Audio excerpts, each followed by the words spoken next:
hunt hungry.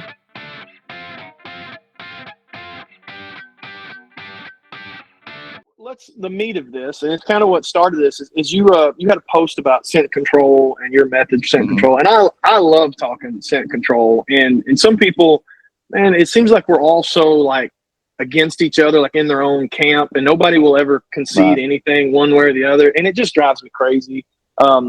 But you were talking about Scentlok clothes and activated carbon and being able to maybe trick deer and stuff like that. And I think we have very similar beliefs, but I thought it'd be cool to go through like my process, how I deal with my clothes, and then you talk a little bit about yours, and then talk about like it's not all or nothing, and that's what a lot of people are like. I mean, I see so many people online that are like, "Oh, you wear Scentlok? Well, you're an idiot. You can't fool a deer's nose." And it's a lot more complicated question than that. So that's why I thought it'd be good to get two guys on there that have very similar thoughts and just different ways of doing it. But so first and foremost, here's a little bit how I do mine, and I actually brought some props. So when I get my Scentlok clothes in, like I just got 2 suits in yesterday, and I chopped with them a little bit just to make sure like I'm not going to hit my arm on the bowstring and everything.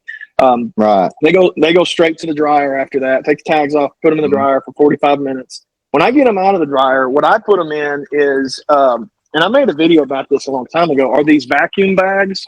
Like put them in here, you seal them up, you run your little vacuum on that, and it compresses them down. Like this right here is a pair of bibs. And it's just, it sucks them down to nothing.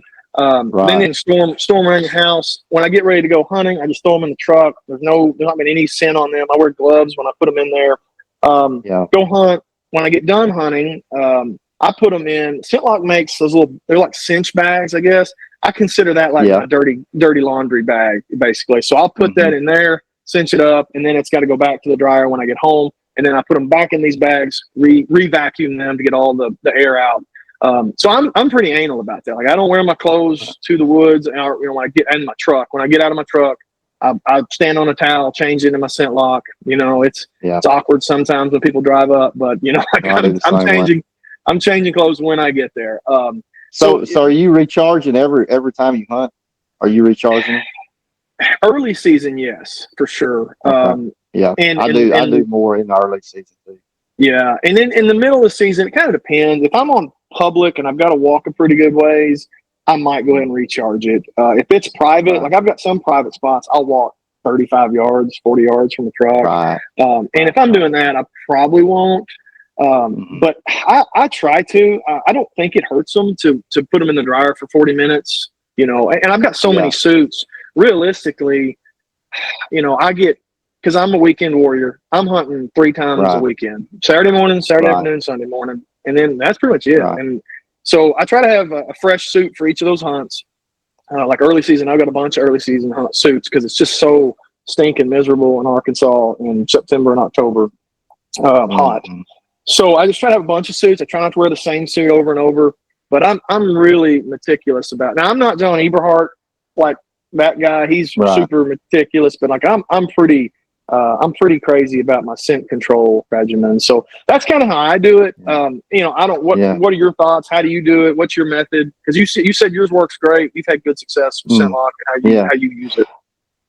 Well, I'm doing a lot of basically the same things you're doing now. One of the things differently that I'm doing as far as storage is, which it's the same. It's accomplishing the same thing. I'm using sealed totes that have a rubber seal that are airtight, and I actually use their Husky brand. I think I get them at Home Depot. But my clothes stay in those totes year round. I never take them out unless I'm recharging or hunting with them. So, and I think that's a big deal with keeping those clothes or the Scentlok working for you, because you can run it pretty quick if you don't take care of it. So I'm doing that, and basically, the same deal. I dress outside the truck, never wear that stuff inside my vehicle. It never comes inside my house unless it's in a sealed tote, or take it out to recharge it in the dryer.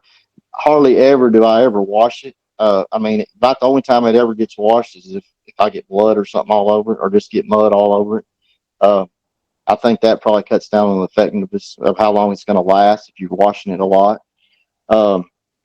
And, basically I try to be as scent free as possible before I even put my scent lock on. Uh, and I was doing some scent control before I even implemented the scent lock into it, but it's like it's just taking it to a different level once I've started Yeah. using the scent lock on top of it. And I can honestly say that, I just, you just don't pay attention to me anymore. It's crazy. And I know people don't believe that, but you've seen it, Yeah. I'm sure. I mean, it's just unreal. Yeah, that's what one thing, like you hear John Eberhart talk, and John Eberhart's a wealth of knowledge, but sometimes he's a little abrasive in his approach to like how he tells Yes. people Yes. about it. Like I wish he kind of like tone it down a little just because it does come off a little Right. like harsh. But yeah, Right. once I started this method, I hadn't been blown at in over 2 years, like Right. I'm not saying they're not all, like sometimes they come in and maybe they're a little on edge, but like the stomping, blowing, the woods are blown out. It's been over 2 years. And I used to keep up with, in my phone and my notes, I'd have hunt 1, hunt 2, hunt 3, hunt 4, and I'd go through how many deer I saw at each hunt. Just at the end of the year, I kind of wanted to see, am I seeing more deer now versus Oh, absolutely. years in the past? Absolutely. So I see the exact same things. I do that same thing, except I'm old school. I keep a paper journal. But yeah, yes, I can go back in the years before, and I've only been using Scentlok. This will be my 4th season, which I've been bow hunting over 30 plus years. But as far as, using Scentlok, but it's just, it's unreal how effective it is. But you're exactly right. I see the increase in the deer that I see, quality deer, it's just gone up dramatically.